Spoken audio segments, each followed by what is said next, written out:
Bom, enfim. Então, dando seguimento, eu vi, não sei se vocês já viram, no açougue, quando tem rabinho de porco para vender, que fica aquele pedaço de rabo. É mais ou menos o que eu visualizei em cima da mesa, porém era notável que era uma cauda de cachorro e não de porco. E aí eu lembro que eu me assustei e de imediato, mesmo sem ter olhado, e nessa altura eu já tinha constatado que o filhote de cachorro era uma fêmea, mesmo sem ter olhado o cachorro, eu entendi que aquela cauda era daquele cão que eu estava segurando.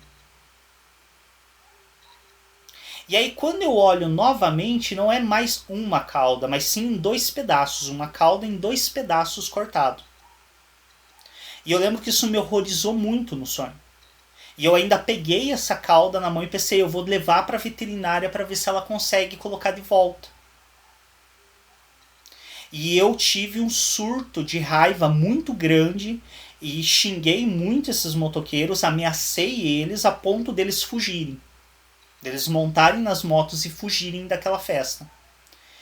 E depois eu acordo. E aí quando eu faço toda a leitura desse sonho, eu começo já primeiro por identificar a questão do filhote, de que o filhote era parecido com o meu outro cão, mas era uma fêmea, exatamente como a última cadela que eu adotei. O rabo não é à toa que aparece a cauda como um simbólico. Essa minha cachorra, por mais que no sonho fosse um filhote com pouco pelo, essa minha cadela ela é extremamente lanuda. Ela tem muito pelo. Ela parece um collie, assim, a pelagem dela. E a cauda dela é algo que chama muita atenção. Porque a cauda dela parece de um tatu-bandeira. Ela tem pelos literalmente que dão mais de um palmo na cauda. Então a cauda dela é enorme, assim, ela abana a cauda, parece uma bandeira sendo abanada. Então percebam que o significante do rabo ser cortado não é sem motivo. É porque é uma das coisas que mais me chama a atenção nessa cadela. E quando eu começo mais tarde a pensar um pouco a respeito disso, eu me recordo de um dado momento em que eu estava procurando imagens no Google Imagens para fazer uma postagem e eu estava procurando algumas imagens ligadas à Rússia. E eu encontrei uma das coisas mais asquerosas da minha vida e foi uma das coisas que me perturbou por muito tempo ver aquela imagem, que foi a imagem de dois criminosos russos, que eu não sei nem como me referir, que haviam cortado as orelhas de um cão e tiraram uma foto ao lado desse cão com as orelhas cortadas. Isso inclusive virou notícia. Eu não recomendaria muito que vocês buscassem, mas se tiverem interesse, ainda está pelo Google se vocês procurarem. Foi uma das coisas mais asquerosas assim que eu vi na minha vida, de ser feito com um cão. E aí veio o entendimento do porquê que a cauda estava cortada em duas partes, representando as duas orelhas do cão que os russos haviam cortado. Então percebam que a minha raiva, a minha carga emocional manifesta na noite pelo fato da cadela ter me acordado, que eu reprimi e nem sequer me permiti pensar a respeito, apareceu em sonho, essa raiva sendo manifesta em um dos conteúdos mais asquerosos que eu já havia visto de ser feito com um cão. Manifestando talvez a coisa mais horrível que eu poderia pensar em fazer com a cadela como punição por ela ter me acordado. Então percebam, algo que é inadmissível na vida desperta se manifesta na vida onírica como a realização de um desejo. Qual que é o desejo? A punição ou a descarga dessa raiva que eu senti por ela ter me acordado. E que obviamente quando você elabora no sonho, no outro dia fui lá de manhã brincar com ela tranquilamente, como se não tivesse acontecido nada, porque afinal de contas toda a carga emocional da raiva que eu havia sentido na noite anterior foi descarregada no sonho. E percebam que mesmo no sonho há um nível aqui de autopunição, porque eu não consegui representar em mim a crueldade com o cão. Eu precisei representar em motoqueiros que simbolizam a mim. E ainda assim eu me revoltei contra eles por isso. Então percebam como às vezes o nosso desejo ele é tão asqueroso para nós, ele é tão inaceitável, que mesmo no sonho nós não conseguimos satisfazê-lo de uma maneira muito literal. A gente precisa buscar recursos para dar conta disso. Então aqui a gente já entra nos sonhos que trazem significados um pouco mais intensos, que trazem significados mais inconscientemente reprimidos.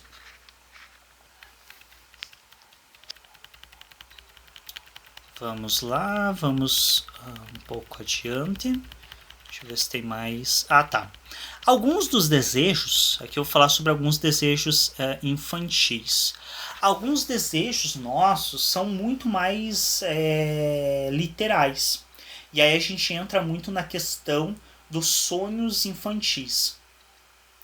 Então, quando a gente fala em sonho infantil, é muito comum que o sonho ele se apresente de uma maneira mais literal nas crianças. E por que isso? Porque normalmente os desejos das crianças não são tão elaborados, não são tão reprimíveis, e não são para elas asquerosos, não são dessa ordem, e elas têm uma repressão menor.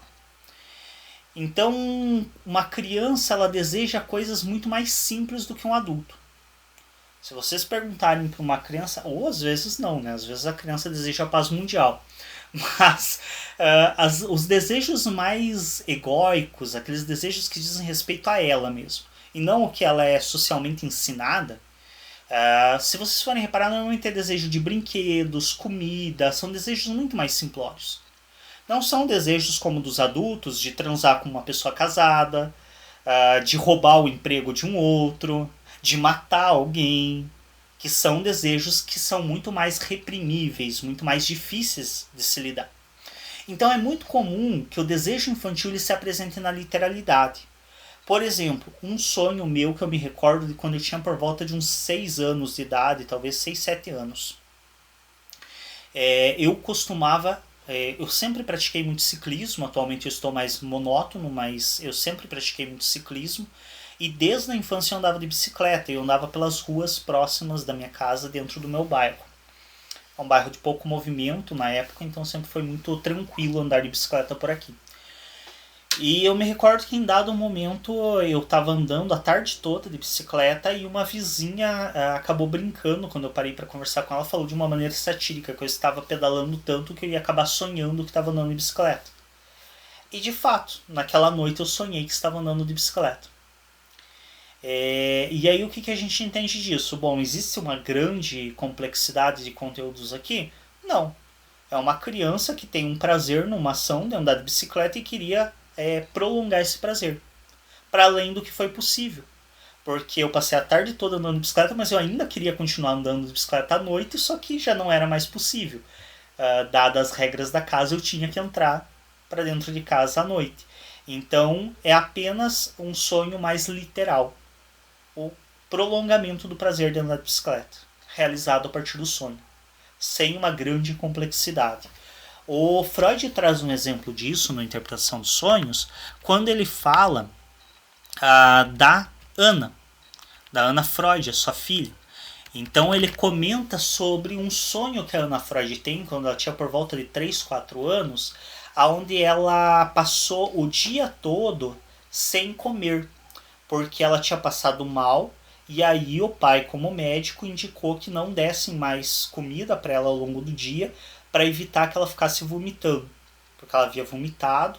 Na época é o que eles podiam fazer, né? Hoje a gente pensa até um pouco cruel, né? Se deixar uma criança o dia inteiro sem comer, mas na época é o que eles tinham como recurso, então ele recomenda a babá que deixa a menina o resto do dia sem comer, para que ela não fique vomitando o alimento até que o estômago melhore. E a babá diz que provavelmente ela se intoxicou com os morangos que ela comeu, porque ela comeu muitos morangos no dia anterior e provavelmente foi isso que fez ela passar mal.